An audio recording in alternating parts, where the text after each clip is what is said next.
Leo rising, total solar eclipse happening in your first house. What will this mean for you specifically? I'm Sook Boy. You're awesome. Let's talk about it. A solar eclipse is particularly significant. It's usually symbolic of major beginnings and major endings. Now, for you, this is happening on your relationship axis, how you relate to others. What do others mirror back to you that somehow tell you more about your identity? Now, there's a massive pileup of planetary influences happening in your first house of identity.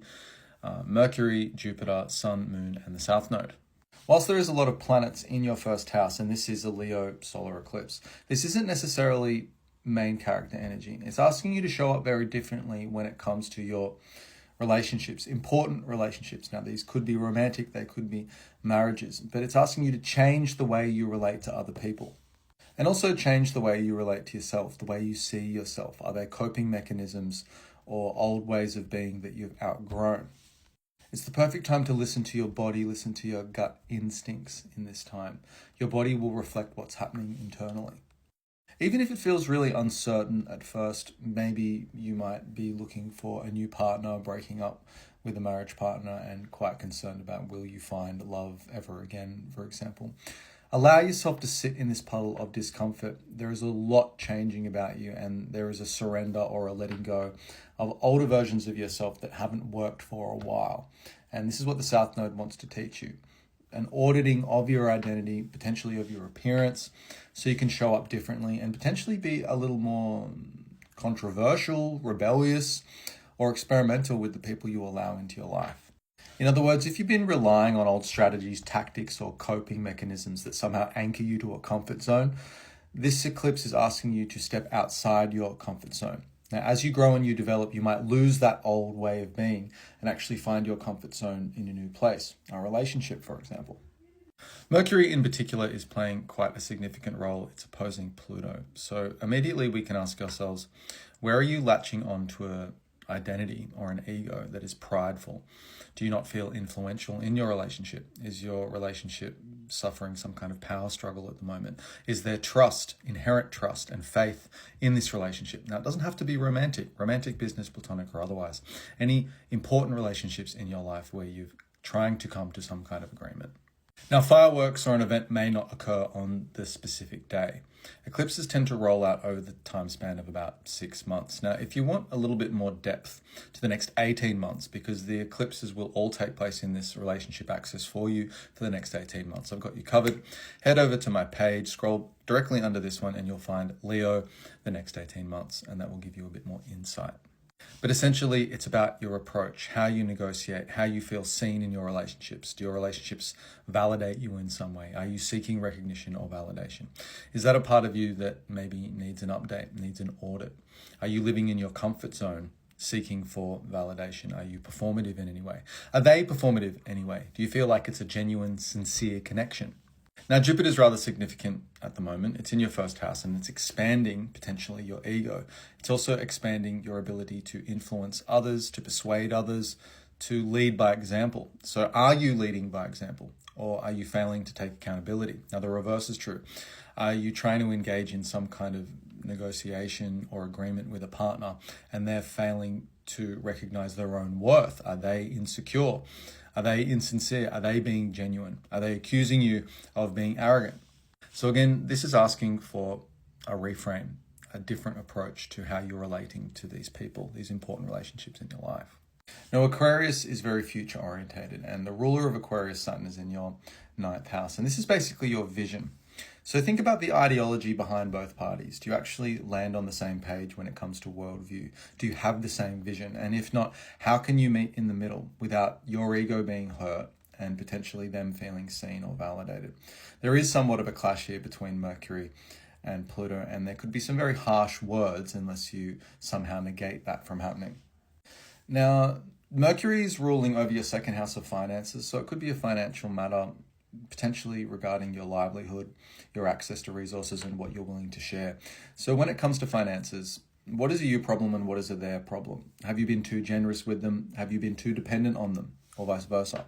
Additionally, Mercury is ruling your 11th house. So this could be something to do with contributing to a community, to the conversations you have with your community around what access to resources you can provide for them, what you can contribute to their cause. Again, Jupiter is very much involved and it is giving an inflation of the ego, probably with both parties. Again, a power clash potentially. Jupiter rules your 5th house of Sagittarius. Again, this could be a legal matter. This could be a legal matter around your children. This could be a legal matter around you wanting to launch a business. Is that business premature? Is it budgeted in a really responsible way? Do you need to, again, audit your financial hygiene and understand completely what you're in for? Again, Jupiter is ruling your 8th house of Pisces, which is literally your shared assets. But more than anything, it's the consequences of the agreements and negotiations you enter in with other people. So you could have a very novel handshake and agree on something, but how can you be sure and have complete faith and trust that they will honor their responsibilities and be accountable for that agreement down the track? And vice versa, this goes for you too. Now, something really favorable is also happening. Venus is trining that Pluto in the 7th house, and that's trining the Uranus in your 11th house, back down to that Venus in your 3rd. We call these the social houses. And it basically makes you really influential, persuasive when it comes to negotiations, and really rather charming. Venus is in its dignity and it's really giving you out of the box thinking because it's got this trine up to Uranus. So you're very future orientated potentially, and you can see something that others can't see. So are you communicating your vision effectively? And are you willing to negotiate and meet someone in the middle? Or have you become gridlocked because you're stubborn over a particular term or cause or circumstance? Finally, Saturn is up in the 9th house of legal matters, overseas travel, study, mentorships. It could be a mentor that you're actually clashing with over an ideological conflict. Saturn in the 12th, Pluto in the 7th, these are both legal things. And so maybe it might not have come to the point where you're actually in some kind of legal clash or legal battle. But if you're wise, you can actually negate that from happening. Saturn is forming a trine to the Jupiter and the eclipse.